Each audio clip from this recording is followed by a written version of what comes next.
네, 하나님 말씀 보도록 하겠습니다. 로마서 7장 10절부터 8장 2절까지의 말씀입니다. 로마서 7장 10절부터 8장 2절까지의 말씀, 저와 여러분이 한 절씩 교독하고 마지막 절은 합독하도록 하겠습니다. 로마서 7장 10절부터 8장 2절까지 교독합니다. 생명에 이르게 할 그 계명이 내게 대하여 도리어 사망에 이르게 하는 것이 되었도다. 죄가 기회를 타서 계명으로 말미암아 나를 속이고 그것으로 나를 죽였는지라. 이로보건대 율법은 거룩하고 계명도 거룩하고 의로우며 선하도다. 그런즉 선한 것이 내게 사망이 되었느냐? 그럴 수 없느니라. 오직 죄가 죄로 드러나기 위하여 선한 그것으로 말미암아 나를 죽게 만들었으니 이는 계명으로 말미암아 죄로 심히 죄되게 하려 함이라. 우리가 율법은 신령한 줄 알거니와 나는 육신에 속하여 죄 아래에 팔렸도다. 내가 행하는 것을 내가 알지 못하노니 곧 내가 원하는 것은 행하지 아니하고 도리어 미워하는 것을 행함이라. 만일 내가 원하지 아니하는 그것을 행하면 내가 이로써 율법이 선한 것을 시인하노니 이제는 그것을 행하는 자가 내가 아니요 내 속에 거하는 죄니라. 내 속 곧 내 육신에 선한 것이 거하지 아니하는 줄을 아노니 원함은 내게 있으나 선을 행하는 것이 없노라. 내가 원하는 바 선을 행하지 아니하고 도리어 원하지 아니하는 바 악을 행하는도다. 만일 내가 원하지 아니하는 그것을 하면 이를 행하는 자는 내가 아니요 내 속에 거하는 죄니라. 그러므로 내가 한 법을 깨달았노니 곧 선을 행하기 원하는 나에게 악이 함께 있는 것이로다. 내 속사람으로는 하나님의 법을 즐거워하되 내 지체 속에서 한 다른 법이 내 마음의 법과 싸워 내 지체 속에 있는 죄의 법으로 나를 사로잡는 것을 보는도다. 오라 나는 곤고한 사람이로다. 이 사망의 몸에서 누가 나를 건져내랴. 우리 주 예수 그리스도로 말미암아 하나님께 감사하리로다. 그런즉 내 자신이 마음으로는 하나님의 법을 육신으로는 죄의 법을 섬기노라. 그러므로 이제 그리스도 예수 안에 있는 자에게는 결코 정죄함이 없나니 이는 그리스도 예수 안에 있는 생명의 성령의 법이 죄와 사망의 법에서 너를 해방하였음이라. 아멘. 네, 주변에 있는 분들에게 이렇게 한번 인사드리겠습니다. 마지막 이날에 당신과 함께 있어서 너무나 기분이 좋습니다.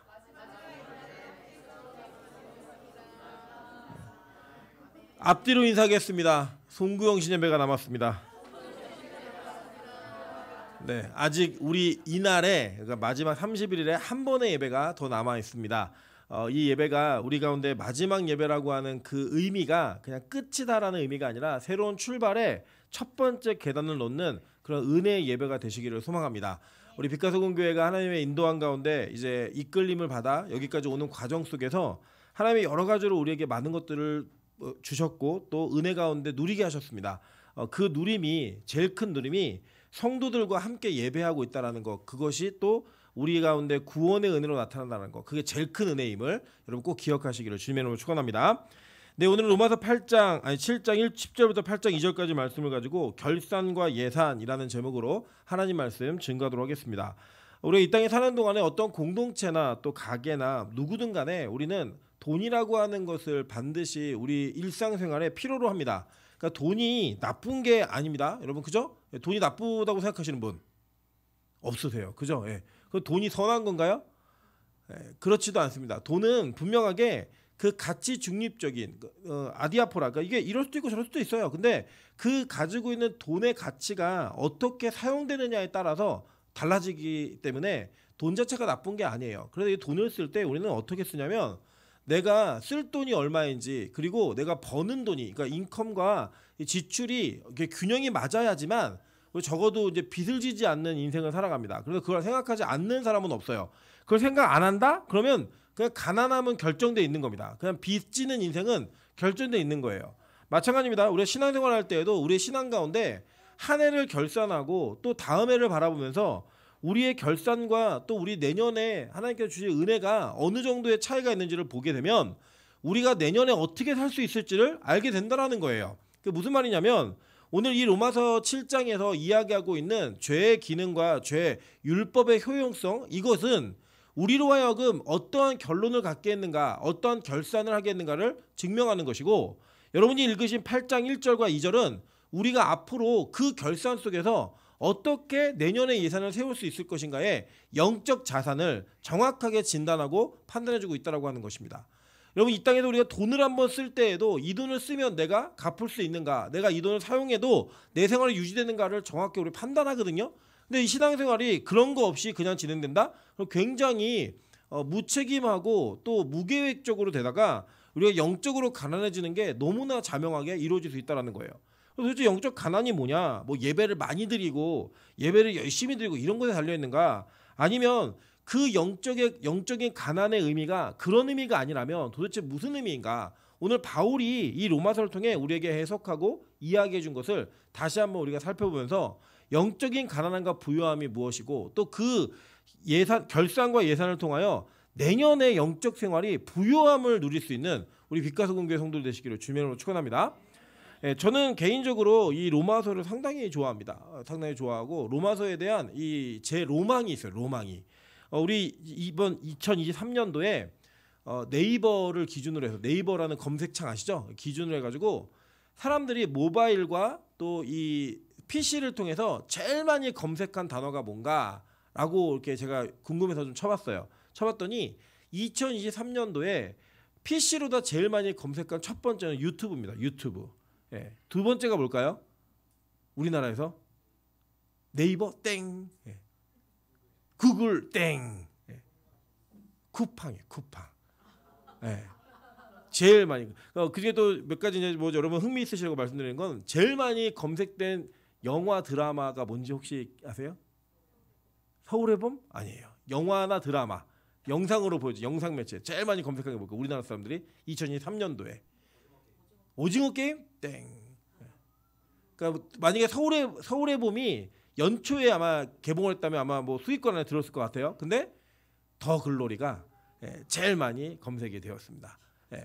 보면은 이제 뭐가 있냐면 그 검색어가 많다라고 하는 거는 그만큼 관심이 있고 그만큼 우리 일상생활에 밀접한 연관성이 있다라고 하는 거예요. 실제 모바일에서도 가장 많이 검색된 단어가 첫 번째 날씨였고요. 오늘 날씨가 뭔가. 두 번째가 뭐였냐면 유튜브였어요. 그래서 아마 이 유튜브라는 그 플랫폼이 어마어마한 힘이 있구나라는 걸 제가 다시 한번 느꼈고 이 유튜브로 뭘 할 수 있었으면 좋겠다라는 생각이 진짜 많이 들었습니다. 그래서 이 문명의 이기가 복음의 통로가 될 수 있다라고 한다면 이것 자체가 가지고는 힘은 어마어마할 수 있겠다라는 그런 어떤 생각도 해보는 시간이었습니다.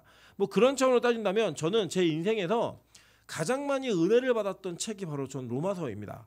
그래서 이 로마서를 제가 꼭 한 번은 정말 정밀하고 정말로 분석적인 이 강해를 하고 싶다라는 이런 소원함이 있었는데 제 부교육자 생활 동안에 단 한 번도 로마서를 강해해 본 적이 없습니다. 첫 번째는 자신이 없었어요. 제가 받은 은혜를 그대로 언어로 구현해내는 것 자체에 자신이 일단 없었고 두 번째는 제가 이 로마서의 비밀을 다 깨닫지 못했다라고 하는 저 자신에게 느끼는 제 한계가 있었습니다. 그래서 언젠가 하나님께서 이 복음이라고 하는 정수를 다 통과하게 만드실 때 저는 우리 빛가서 공교회에서 로마서 강해를 1장부터 시작해서 마지막 장까지 마치고 싶은 꿈이 있습니다. 그래서 아마 언젠가 다룰 거예요. 왜냐하면 제가 너무나 좋아하는 성경이기 때문이에요.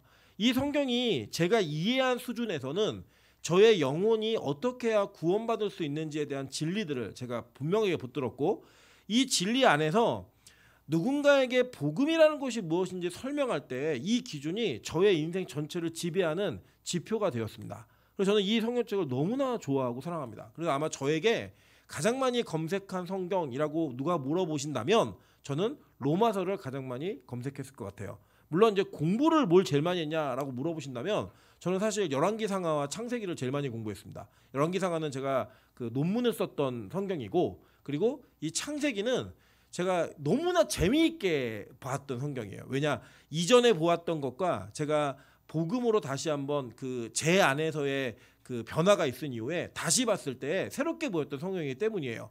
여러분 그러한 것들이 우리 안에 여러분이 다 있으실 거예요. 그래서 제가 오늘 마지막 설교 준비하면서 원래 전도 설교를 준비를 다 끝냈습니다. 그리고 제가 너무나 감사한 건 다음 주에 설교 한 편이 있다라는 게 너무나 감사해요. 햇반이 있습니다. 햇반이 데우기만 하면 나오는 이따 감사한데 마지막에 이 전도서를 설교하는 것에 대한 이 불편한 마음이 저에게 들어오기 시작한 거예요. 그럼 이제 제가 잠을 못 자잖아요. 사실 어제 일찍 잘 수 있는 원로 목사님의 왕래로 인해 일찍 잘 수 있는 축복의 날을 하루 날려버렸어요. 다시 처음부터 하나님 제가 마음 편하게 전할 수 있는 본문이 어디일까요? 라고 물었을 때 하나님께서 저에게 주신 감동이 이 로마서였습니다. 왜 이걸 나누고 싶은가? 저는 오늘 이 본문을 통하여 우리가 2023년에 신앙을 결산하고 2024년에 신앙의 예산을 세울 수 있는 그 은혜를 분명한 기준을 잡아갈 수 있는 그런 은혜가 저 있을 것 같아요.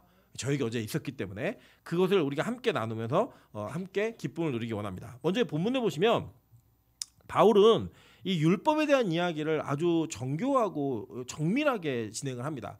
여러분 대부분 보시면 우리 교회에서도 그 수요예배 때 제가 갈라디아서를 한번 강의를 쭉 했거든요. 갈라디아서 전체를 보시면 바울의 전체적인 논조가 율법에 대한 부정적 인식이 있다라고 느껴질 정도예요.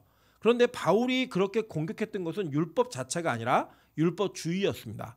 이 율법주의와 율법 자체는 굉장히 큰 차이가 있어요. 뭐 예를 들어서 우리가 지금은 그렇게 쓰면 좀 어려운데 예를 들어 우리가 윤기쁜 집사님에게 제가 집사님 참 율법적이에요 라고 얘기하면 기분 좋으실까요 나쁘실까요? 네, 나쁘죠. 일단 기분이 율법이라는 단어가 들어가면 기분이 나쁠 수밖에 없지만 성경적으로 얘기한다면 율법적이에요 라고 말하는 것은 굉장히 큰 칭찬입니다. 복음 안에서. 반대로 제가 기쁜 지사님에게 기쁜 지사님 너무 율법주의야 이렇게 얘기하면은 이건 뭐예요? 진짜 이거는 치욕적인 단어예요. 예. 이 예배를 드리고 있고 복음을 안다는 사람에게 율법적이에요라고 말하는 것은 율법주의예요라고 말하는 것은 굉장히 큰 어려움이 있는 단어입니다. 이 두 가지가 무슨 차이가 있냐면 먼저는 아주 단어적으로 정확히 분석해 드리면 율법주의라고 하는 것은 특정한 행위와 율법의 내용을 준수함으로써 이것이 구원의 조건이 된다라고 말할 때 그건 율법주의라고 이야기하는 겁니다. 그리고 우리 기독교인들은 이 율법주의를 절대로 동의해서도 안 되고 이 율법주의가 교회 안으로 들어오는 것을 철저하게 경계해야만 합니다. 그러면 율법주의를 배격하는 것과 율법을 배격하는 것은 문제가 있겠죠. 예. 그러면 그러니까 돈이 여러분에게 최고의 가치다라고 말하는 것은 문제가 있는 거죠. 그죠? 문제가 있지만 돈을 무시하면 돼요, 안 돼요? 안 되잖아요. 그죠? 그러니까 이 두 가지를 구분해서 우리가 다루어야 된다는 거예요. 그렇다면 어떤 기준에서 이것을 구분하고 이 바울은 이 내용을 구분하고 있는가 한번 그 내용을 본문을 통해 한번 살펴보도록 할게요. 자, 먼저 10절에 보면 이렇게 얘기합니다. 생명에 이르게 할 그 계명이 내게 대하여 도리어 사망에 이르게 하는 것이 되었도다라고 얘기해요. 자, 그러면 하나님께서 우리에게 율법을 주셨을 때 그 율법의 목적은 뭐였다는 거예요? 생명에 이르게 할 도구였다는 거예요. 그러니까 생명에 이르게 할 그 계명이 내게 대하여 도리어 어떻게 됐다는 거예요? 사망에 이르게 되었다라고 말하는 거예요. 사망에. 그러니까 이 생명을 줄게 사망이 되었다라고 얘기하는 건데 이 사망에 이르게 된 그 내용을 좀 더 분석해 보니까 11절에 이렇게 말하는 겁니다. 죄가 기회를 타서 계명으로 말미암아 나를 속이고 그것으로 나를 죽였는지라라고 얘기하는 거예요. 자, 그러니까 바울의 논조는 뭐냐면 계명은 원래 우리에게 뭘 주려고 왔다는 거예요? 생명을 주려고 왔는데 뭐가 나를 속였다는 거예요? 죄가 나를 속여서 이 죄가 속여가지고 그 속은 그 결과로 그 죄가 나를 어떻게 했대요? 계명으로 죽였다는 거예요. 예. 그래서 이게 얼마나 위험하고 얼마나 안타까운 일이냐면 하나님이 우리에게 생명으로 주신 도구가 죄 때문에 속아가지고 그게 나를 오히려 죽이는 게 되었다라고 얘기하는 거예요. 그렇다면 원래 율법이 어떠한 기능과 어떻게 생명을 주는 방법으로 우리에게 왔는가 이것과 그것 자체가 우리를 죽음으로 이끌었다라고 하는 이 철학적 죽음의 개념은 조금 다르게 구분되어져야 되는 거예요. 자, 예를 들어 볼게요. 여러분 우리 다 아시는 바처럼 율법에 의해서 우리는 죽어야지만 살아요. 그죠? 그럼 예수님이 이 땅에 오셨잖아요. 오시는 목적 속에 죽음이 예비되어 있었어요, 아니에요? 그러니까 막 슈바이처 같은 사람들은 어떻게 얘기하냐면 예수님이 이 땅에 인간을 구원하러 왔는데 아무리 열심히 노력하고 구원도 안 되니까 내가 너희들 위해서 죽는 거 보여줄게. 그래서 그 죽는 걸 보고 감동해서 구원받는 일들이 생겼다는 거예요. 근데 우리 기독교의 정통적 신앙은 절대 그렇게 얘기하지 않습니다. 뭐 슈바이처럼 굉장히 멋진 분으로 기억하실지 모르겠지만 신학적으로 볼 때는 엉터리예요, 엉터리. 우리의 구원의 은혜는 애초부터 예수의 죽음으로 말미암아 구원의 은혜가 있도록 예정되었다, 안 되었다? 예정되었다 해요. 그리고 우리는 그 예수의 죽음 안에서 같이 죽는 거예요. 예. 같이 죽어야 되는 거예요. 근데 그 죽는 것에 대한 그 죽음의 이유와 그 죽음의 명분이 뭐냐면 율법인 거예요. 그러면 율법 자체가 우리에게 왔을 때 하나님이 우리가 율법을 지킬 줄 아셨다? 못 지킬 줄 아셨다? 못 지킬 줄 이미 아셨어요. 그 아셨기 때문에 그 계명이 우리에게 왔을 때에는 우리에게 1차적으로 표면적으로 뭘 주는 거예요? 못 지킬 계명이 왔다는 건 1차적으로 우리에게 뭘 주는 거예요? 사망을 주는 거예요. 어쩔 수 없이. 그런데 그 사망이 있어야지만 뭐가 있는 거예요? 생명이 있는 거라고요. 기독교의 생명은 그냥 얻어지는 게 아니라 기독교의 생명은 죽어야 얻어지는 거예요. 그래서 이 생명에 대한 기준과 원리가 이 땅과는 완전 달라요. 여러분 이 땅에서는요 죽어야 산다라는 건 없어요. 우리는 보통은 이제 어느 정도로 얘기하냐면 몸에 좋은 약은 입에 뭐라고 얘기해요? 쓰다 얘기해요. 여러분 참 아이러니한 게 뭐냐면 맛있는 거는 먹으면 어떻게 돼요? 살이 쪄요. 네, 맛있죠. 우리 맛있는 걸 맛있다 그러면 누가 어렵겠어요. 근데 맛있는 거는 희한하게 다 살찌는 거예요. 맛없는 거는 살쪄요, 안 쪄요? 안 쪄요. 채소만 드셔보세요. 네, 맛 있어요, 없어요? 없어요. 근데 거기다 여기 뭐죠? 그 소스를 넣어보세요. 맛있어요, 안 맛있어요? 맛있어요. 근데 쪄요, 안 쪄요? 아무 소용 없어요. 야채 먹는다고 막 야채에다가 소스 많이 뿌리면서 나는 왜 살찌지 이렇게 얘기하지 마세요. 예, 그걸 먹는 순간 그냥 살이 찌는 거예요. 그리고 우리에게 몸에 좋은 거는 이게 쓰잖아요. 그것처럼 기독교의 생명력은요 반드시 죽음이 전제되어 있습니다. 죽지 않으면 살 수가 없는 거예요. 그래서 우리에게는 그 죽음이 예정되어 있는데 그 죽음이 뭘로 오는 거냐면 이 계명으로 말미암아 오는 거예요. 죽음이. 그런데 이 계명으로 말미암는 죽음이 지금 바울은 죄한테 속아서 왔다고 얘기하는 거예요. 지금. 근데 원리적으로 보면 우리가 예수와 함께 죽어야 예수와 함께 살죠. 그죠? 그 죽는 것이 마땅한 건데 이 마땅한 죽음과 다른 방향의 죽음으로 우리가 속았다는 거예요. 그게 무슨 죽음이냐? 이게 중요한 거예요, 여러분.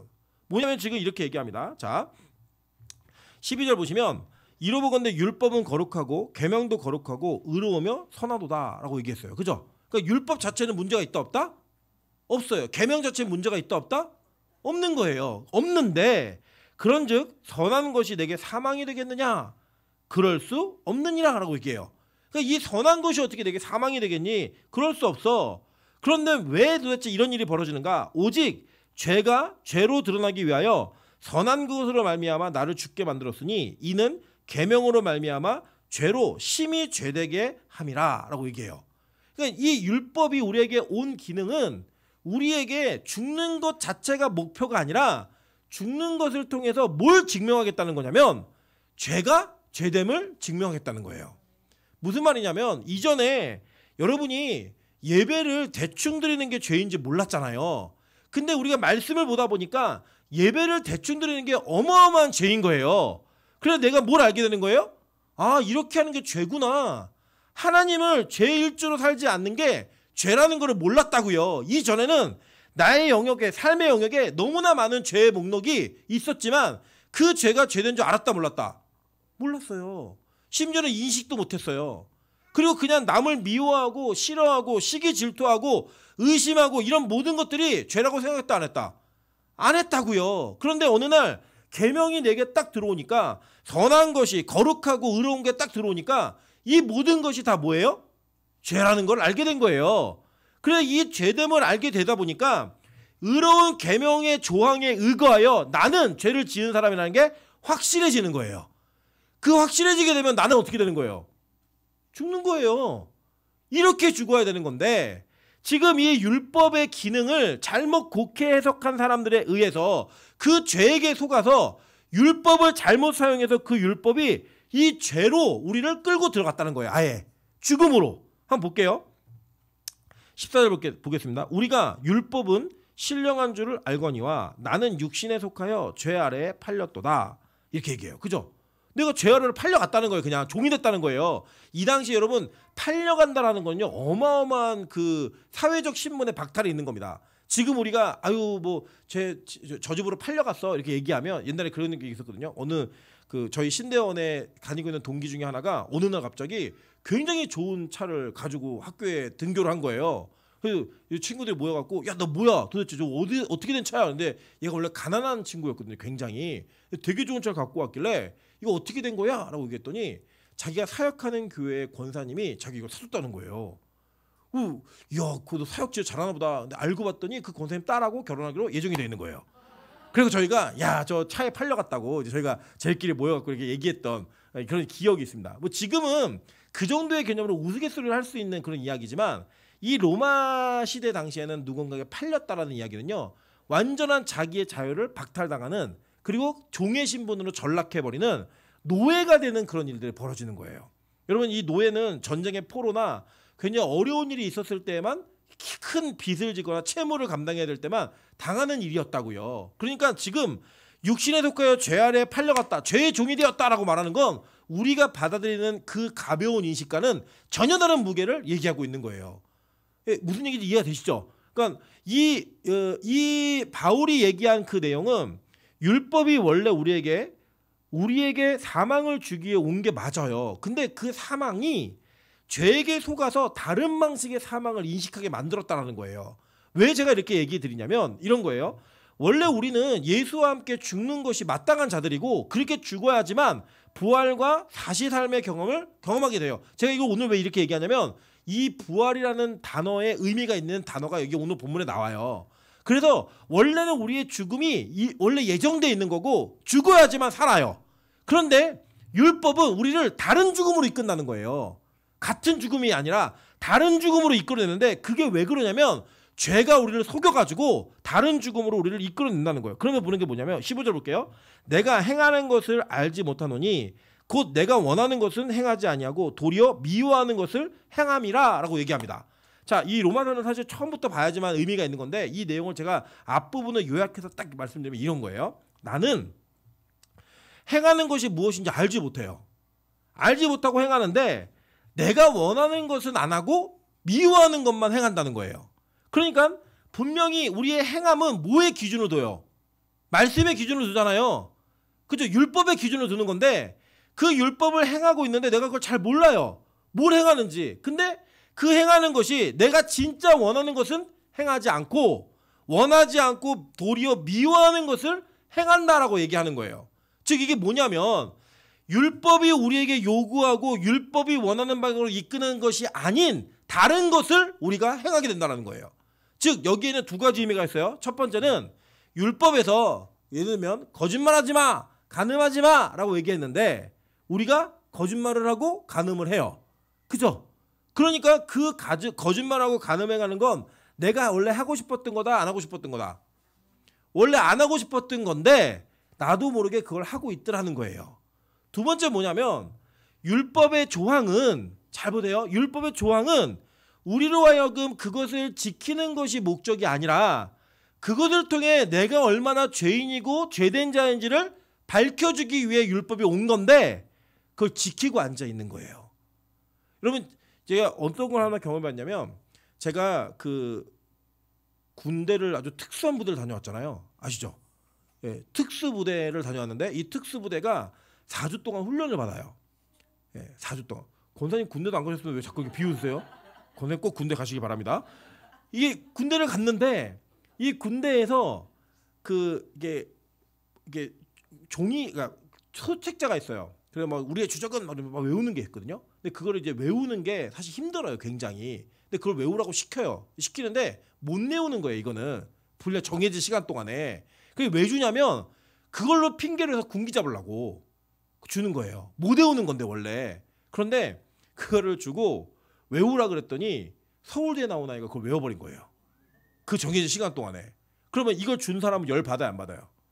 원래 목적은 뭐였어요? 이걸 통해서 정신 상태를 바짝 잡아가지고 사고가 나지 않게 하기 위해서 너 이거 언제까지 외워? 라고 줬는데 이걸 못 외우면 이것도 못 외워 그러면서 기합도 주고 앉았다 일어났다 시키면서 이 군기를 잡기 위해 그걸 줬는데 그걸 어떻게 해버린 거예요? 해버린 거예요. 콩쥐 팥쥐 아시죠? 예, 거기 보면은 팥쥐 엄마가 콩쥐한테 밑 빠진 독에 물을 부으라고 얘기하죠. 그는 채우라고 하는 거예요? 채우지 못하라고 하는 거예요? 채우지 못하라고 하는 거예요. 근데 그걸 해버려요, 안 해버려요? 해버리니까 팥쥐 엄마가 막 돌아버리는 거예요. 지금 뭔 말인지 이해가 되세요? 자, 이 비유가 요거를 조금만 변형해서 한번 보세요. 하나님은 우리에게 계명을 주시면서 이 계명을 온전히 지키는 것을 완수하라고 주신 게 아니라 이 계명을 통해 네가 얼마나 죄인인지를 확인하고 내가 죽을 수밖에 없는 존재라는 걸 확인하라고 그 계명을 주신 거예요. 그죠? 그런데 이 율법을 잘못 이해하고 해석한 사람들이 이걸 지키겠다고 몸부림을 치고 앉아 있는 거예요. 그래서 뭐 하나를 지키면 그 지킨 것으로 인해 자기의 의를 막 내세우고 그걸 못 지키면 못 지킨 사람 발견하면 죽여! 얘기하는 거예요. 율법에 죽이라 그랬으니까. 그걸 가지고 열심히 행하는 게 원래는 율법의 목적도 아니고 내 영혼이 해야 되는 일도 아닌 거예요. 하나님은 율법을 통해 우리에게 뭘 원하시는 거냐면 하나님 나는 절대 가능성 없는 존재로서 예수 아니면 나에게 구원이 없습니다 라고 하는 외침을 진정한 외침을 우리를 통해 듣기를 원하시는 거예요. 저희 찬이가 뭘 얘기하냐면 엄마 아빠 도와줘요 도와줘요 이걸 되게 많이 얘기해요. 뭐 이렇게 올라가다가 도와줘요 도와줘요 이게 되게 많이 얘기해요. 못 올라가고 뭘 뜯고 싶은데 안 뜯고 도와줘요 도와줘요 얘기하는데 그저께는 엄마 도와줘요 도와주세요 도와주세요 아무도 안 해요. 갑자기 엄마 살려주세요 살려주세요 나가봤더니 의자에 못 올라가는데 살려달래요. 그거를 도와달라고 얘기했는데 안 들으니까 뭐라고 얘기해요? 살려주세요 라고 얘기를 하는 거예요. 그러니까 제가 누워있다가 도와달라는 얘기는 안 나갔어요. 근데 살려달라니까 어떻게 해요? 뭔 일이 벌어졌나 싶어 나가는 거예요. 여러분 우리가 예수님을 찾을 때 예수님 있어도 그만 없어도 그만인데 뭐 좀 도와줄 수 있으면 도와줘 보세요. 이렇게 얘기를 하면 그 예수님을 향한 우리의 외침이 절대적이겠어요? 아니겠죠. 그런데 예수님은 그러니까 하나님은 우리에게 율법을 통해서 우리에게 그 예수를 절박하게 찾고 부르고 간구하기를 하나님 원하셨던 거예요. 그래서 지킬 수 없는 법을 주시고 그 지킬 수 없는 법의 조항에 의거하여 내가 가능성이 없는 죄인입니다 라는 고백과 함께 예수를 찾기를 바라셨던 거예요. 그 율법의 목적이에요. 그런데 우리가 그 율법의 목적을 망각해서 죄가 우리를 속이는 거예요. 뭐가 죄냐? 그걸 지킨 것으로 내 의를 삼는 것 자체가 죄라고요. 그 죄에 의거하여 내가 이 율법을 지켰기 때문에 너도 지켜야 되고 너도 지켜야 되고 너도 지켜야 돼 라고 말하며 우리가 살아가는 거예요. 대부분의 설교, 대부분의 기독교인들이 노력하고 애쓰는 일이 다 이런 일들인 거예요. 어떻게든 좋은 사람, 괜찮은 사람, 성경을 읽었을 때 양심에 가책이 없는 사람, 이게 되고 싶은 거예요. 그런데 여러분 잘 생각해 보세요. 율법은 하나를 어기면 전체를 어긴 거라고요. 여러분 평생에 무슨 노력을 해도 어떠한 발버둥을 쳐도 이 율법을 끝까지 다 지킬 수가 없어요. 확실해요 이거는. 예를 들어 성품이 좋은 분들이 계시잖아요. 화 안 내는 분들이 계세요. 근데 화 안 내는 분들이 진짜 화를 안 낼까요? 속으로는 엄청 미워해요. 네. 오히려 이게 솔직한 사람은 나 미우면 밉다, 싫으면 싫다 얘기해요. 근데 괜찮아요, 괜찮아요 얘기하고 집에 가서 싫대요. 이게 엄청난 이게 가식이죠. 우리 안에 여러분 한 번도 여러분 율법과 성경에 기준하여 여러분이 가책을 느낀 적이 없으신 분 계실까요? 계시다면 정말 양심에 화인 맞으신 거예요. 양심 털난 거예요. 진짜 우리 식으로 얘기하면. 그런데 우리가 뭘 노력하냐면 자꾸 이것을 도덕 윤리적 관점으로 지켜내고 이루어내는 것을 신앙의 성숙도라고 이해하는 거예요. 오히려 성경은 그것이 성숙한 것이 아니라 이 율법의 적용을 통하여 예전에는 내가 그냥 사도들 중에 작은 자였는데 모든 믿는 자 중에 작은 자였는데 죄인 중에 괴수라고 고백하는 그 고백을 신앙의 깊이라고 얘기한다고요. 여러분 바울이 우리가 이해하고 있는 율법의 수준으로 봤을 때 그 바울처럼 열심히 그렇게 살고 최선을 다해 살았다면 고백이 바뀌어야죠. 처음엔 내가 괴수였는데 내가 좀 살다 보니까 이제 괜찮아졌고 이제는 사도 중에 좀 큰 자야. 내 사도 중에 서열 2위야. 이렇게 얘기해야 맞는 거 아니에요? 그런데 오히려 사도 바울의 그 복음에 대한 이해가 깊어지면 깊어질수록 그의 고백은 점점점 자신을 쓸데없는 가능성 없는 쓰레기로 그를 전락시키더라는 거예요. 그 자존감이 무너진 거나 아니에요. 바울만큼 자존감이 강력한 사람이 어디 있어요? 왜냐? 그의 자존감은 주존감이기 때문이에요. 주님으로 인해 세워진 존심이기 때문에 존중함이기 때문에 무너지지 않는 거예요. 여러분 우리 안에 제가 왜 이런 것들을 좀 살펴보기 원했냐면 2023년도에 빛과 소금 교회가 열심히 예배드렸고요. 열심히 달려왔어요. 여러분의 개인의 삶 가운데서도 제가 보면 정말 최선을 다해 사는 분들이 계셨고 그 최선을 다한 그 몸부림들은 우리로 하여금 어쩌면 조금 더 좋은 그리스도인이 되기 위한 몸부림을 치신 것들이 있을 것 같아요. 그런데 과연 그 몸부림 속에 여러분 자신이 가지고 있는 의의가 조금이라도 드러난다면 그 의의가 쌓여지는 포인트가 뭐라도 생기고 있다면 여러분은 오늘 죄에 속아서 사망으로 갈 수밖에 없는 결산을 할 수밖에 없는 한 해가 되어버린 거예요.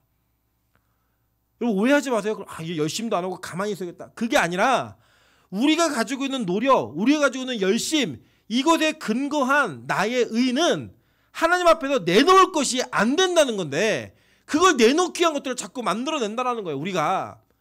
그래서 그걸 하면은 조금 어깨 피고 다니고 그거 못하면 고개 숙이고 예배드리고 그거 못하면 마치 나는 누군가보다 열등한 그리스도인인 것처럼 이야기하고 그걸 좀 해내면 나는 굉장히 대단한 그리스도인인 것처럼 말을 하고 있는 우리의 모습이 실제로 2023년에 너무나 많았던 거예요. 여러분 율법주의가 어떻게 생기는 거냐면요. 내가 율법주의자가 돼야지 이래 생기는 게 아니라 내가 무언가를 했는데 내가 뿌듯해지고요. 나를 칭찬하고 싶은 거예요. 칭찬해. 이번 1년 동안 예배 한 번도 안 빠졌어. 칭찬해. 이번 1년 동안에 내가 이제 열심히 하나님을 위해 살은 것도 같아. 내가 11조 한 달도 안 빼고 다 했고 막 이런 것들이 여러분 안에 의의가 되잖아요. 이게 뭐가 됐느냐? 이게 바로 여러분이 아는 율법주의의 첫걸음을 내딛기 시작하는 거예요. 저는 이 성경 시대, 그러니까 성경이 쓰여지던 시대에 사도들이 가장 경계했던 게 뭐냐면 율법주의예요. 영지주의와 율법주의. 근데 이 율법주의는 교회 안의 문제였고 영지주의는 교회 밖의 문제였어요. 외부의 공격이었다고요. 이 핍박과 함께. 그런데 그 안에 있는 율법주의의 문제가 더욱더 교회를 심각하게 어렵게 만들었고 그 율법주의 지금까지 내려오고 있는 거예요. 이 시대에도. 저와 여러분에게도 여전히. 바울이 얘기하는 건 뭐냐면 이거 나는 원하지 않았는데 계속 미워하는 것만 한다는 거예요. 죄를 짓기도 하고 그 죄 짓는 것을 계명에 의해서 안 짓고 나면 막 뿌듯하게 사는 이 하나님의 미워하시는 것을 내가 계속 하고 있다 이거예요. 그래서 볼게요. 만일 내가 원하지 않냐는 그것을 행하면 내가 이로써 율법이 선한 것을 시인하노니 이제는 그것을 행하는 자가 내가 아니요 내 속에 거하는 죄니라. 무슨 말인지 이해되시죠? 죄가 나로 하여금 그 일을 하게 만든다는 거예요. 속이는 거예요. 그 일을 하게 만들어 놓고 예를 들어 죄가 여러분에게 음란함을 저지르게도 할 수 있고 죄가 여러분에게 탐욕을 저지르게 할 수 있어요. 직접적으로. 그러면 그거는 이해가 되시죠? 제가 그걸 했구나. 그러면 우리 책임을 다 마귀에게 돌리잖아요. 나 마귀에게 속았어. 내가 널 미워했는데 왜 속았는지 알아? 왜 미워했는지 알아? 마귀가 그랬어. 예. 그리고 제가 얘기했죠. 마귀가 억울하고 있어요. 예. 자기는 그런 적이 없는데 우리가 해놓고서 다 마귀 핑계 되는 거예요. 막 그러는 이 첫 번째가 있고 또 한 가지 뭐냐? 죄가 우리 속이는 거예요.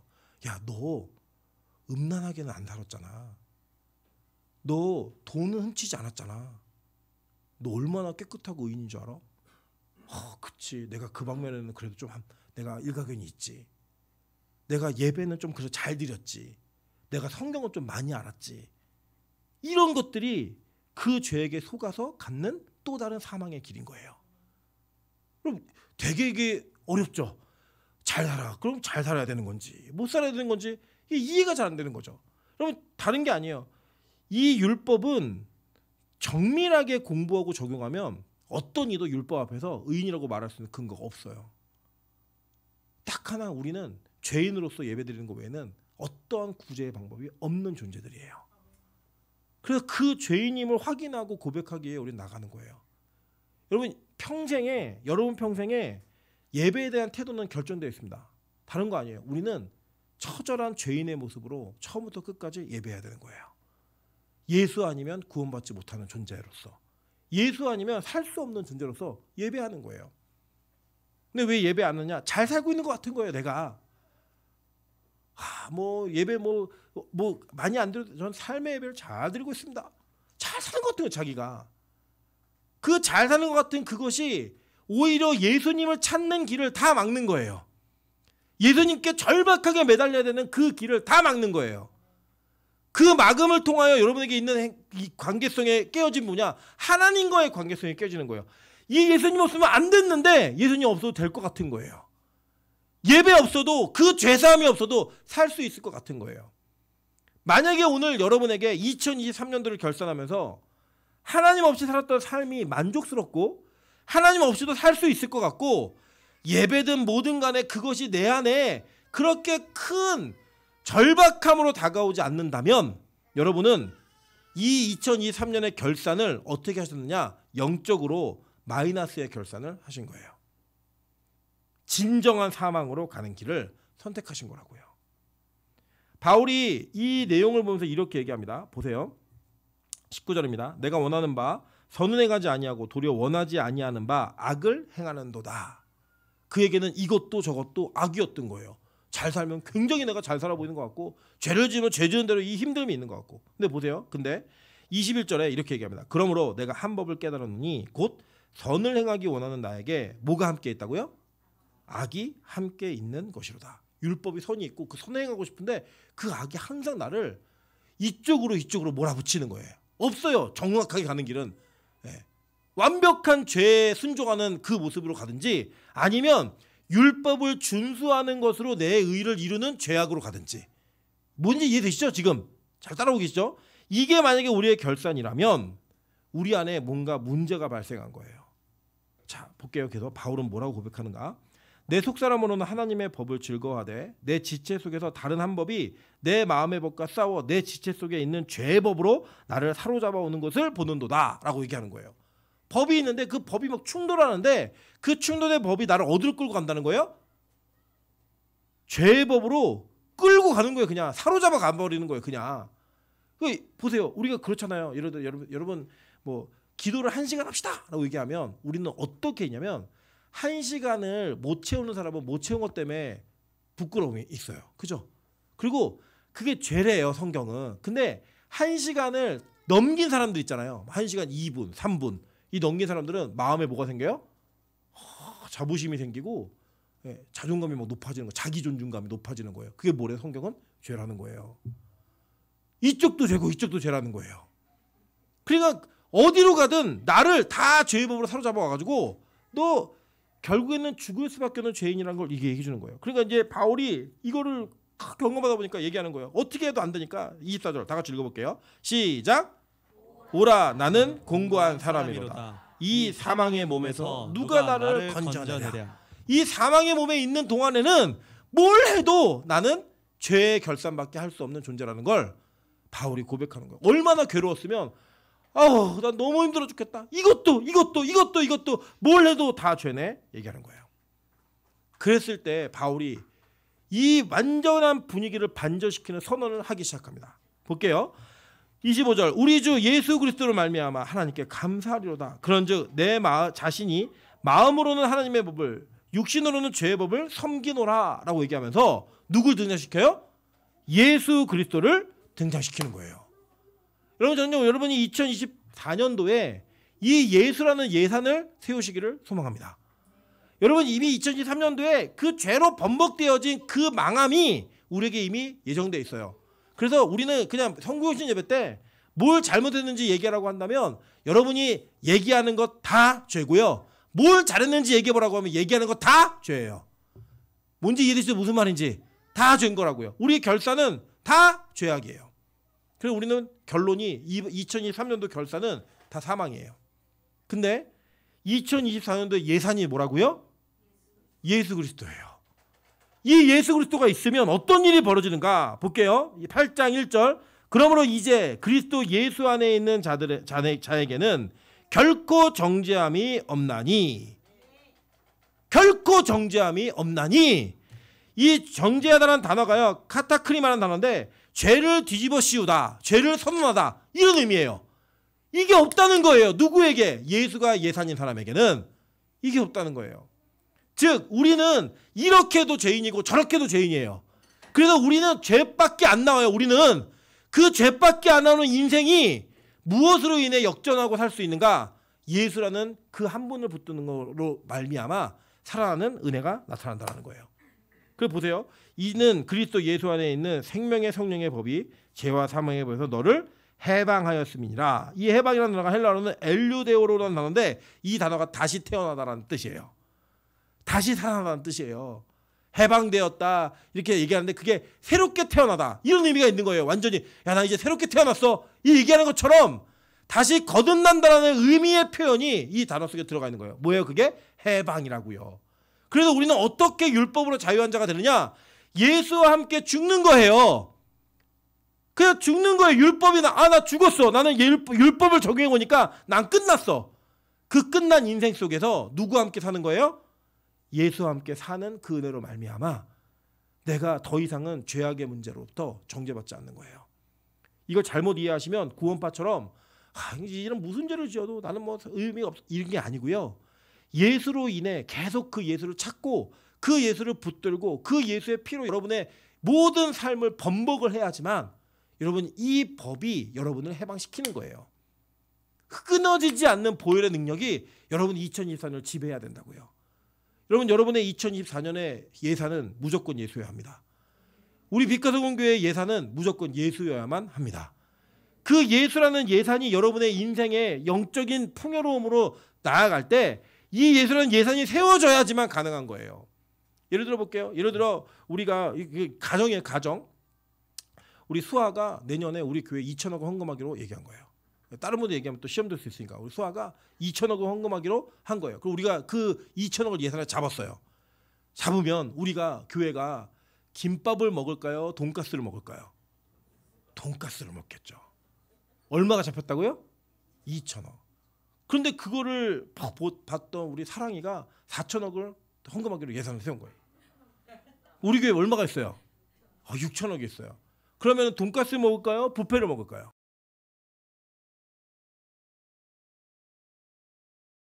무슨 말인지 이해되세요? 네. 예수라는 무궁무진한 그 은혜의 통로가 생명의 법이 우리에게 예산이 되어지면 여러분의 모든 죄악의 문제가 그 예수 안에서 해결되어지는 거예요. 여러분 기독교는 죄를 짓지 않게 만드는 종교가 아닙니다. 기독교는요 죄를 해결하는 종교예요.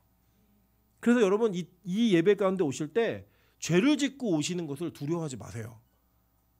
죄가 있는 채로 예배당에 오는 것을 여러분 절대로 두려워하지 마세요. 우리 옆 사람에게 이렇게 인사하겠습니다. 나 죄져서 예수 믿습니다. 네. 여러분이 죄인으로 폭로되는 것을 어려워하지 마세요. 여러분이 설교 시간에 막 내 죄가 막 다 드러나요. 여러분 그거를 절대로 어렵게 생각하지 마세요. 왜냐? 그리스도 예수 안에서는 결코 뭐가 없대요? 정죄함이 없대요. 그래서 교회는 그 죄가 고백되어진 그 자리에서 우리의 사망이 선언되어질 그 자리에서 해방이 선포되어지는 은혜의 장소인 거예요. 저는 우리 빛가서공교회가 그런 교회가 되길 소망합니다. 여러분 우리 빛가서공교회 성도들이 이 성숙한 예산을 세움으로 말미암아 2024년도에 여러분의 신앙생활이 너무나 풍요로운 은혜가 있길 소망합니다. 저는 우리 사랑이가 4천억 했으면 좋겠고요. 수아가 2천억 했으면 좋겠어요. 네. 그게 되어지면 우리 교회가 얼마나 풍성하겠어요. 여러분 그게 바로 우리가 이 땅에서의 필요한 돈이 있었을 때 누리는 풍요로움이에요. 그죠? 여러분 영적인 그 풍요로움의 근원이신 예수가 무한함, 화수분인 그 예수 그리스도의 그 은혜가 이 교회에 있는 거예요. 여러분의 신앙생활 가운데 있는 거예요. 그럼 여러분의 뭐가 없다? 결코 정죄함이 없다.